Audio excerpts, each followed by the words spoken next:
भूतिया बंगला, बालासोर, ओडिशा। एक पुराने बंगले में एक अजीब रहस्य है। जब भी रात को उस बंगले के पास से गुजरते हैं तो वहां से अनदेखी आवाजें सुनाई देती है। कहानी में यह भी शामिल है कि उस बंगले में एक रात रुकने वाले शख्स ने रहस्यमयी तरीके से गायब हो गया था। हवा में एक खौफनाक सन्नाटा था।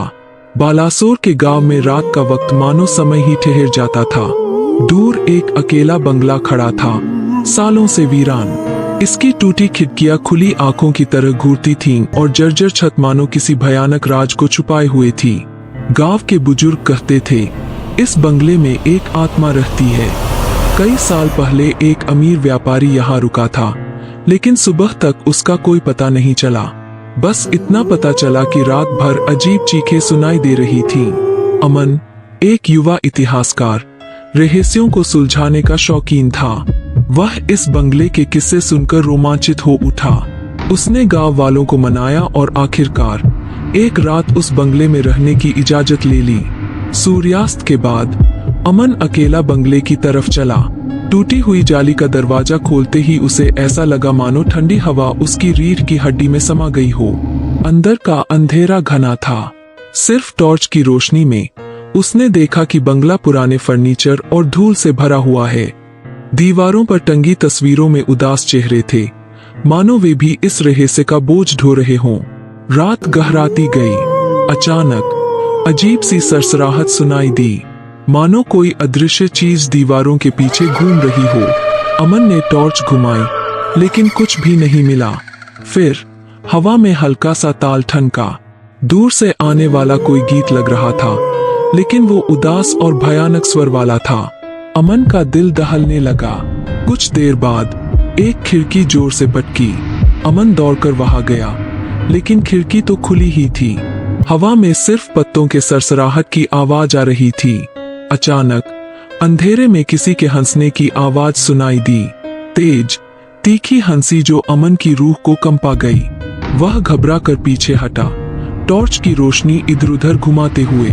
अचानक टॉर्च की रोशनी एक तस्वीर पर पड़ी। यह उसी अमीर व्यापारी की तस्वीर थी जो सालों पहले गायब हो गया था। लेकिन सबसे चौंकाने वाली बात यह थी कि तस्वीर में आदमी अकेला नहीं था।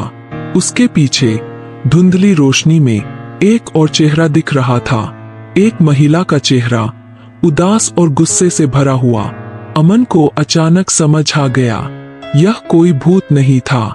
शायद वह महिला असल में जिंदा थी और उस रात बंगले में छिपी हुई थी, गुस्से और बदले की आग में जलती हुई।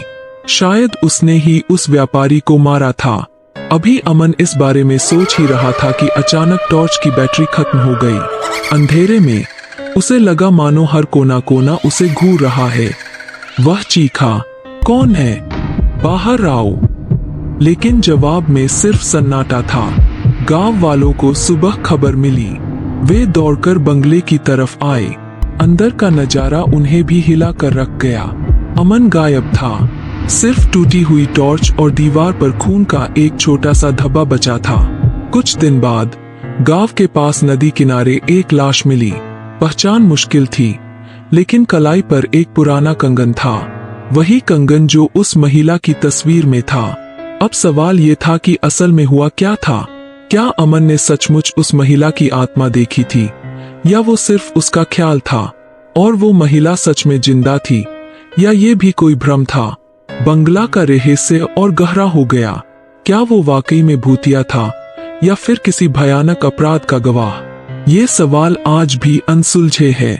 रात के अंधेरे में दूर से उस बंगले की टूटी खिड़कियां खुली आंखों की तरह घूरती है, मानो वो भी इस खौफनाक कहानी को अपने सीने में दबाए हुए है।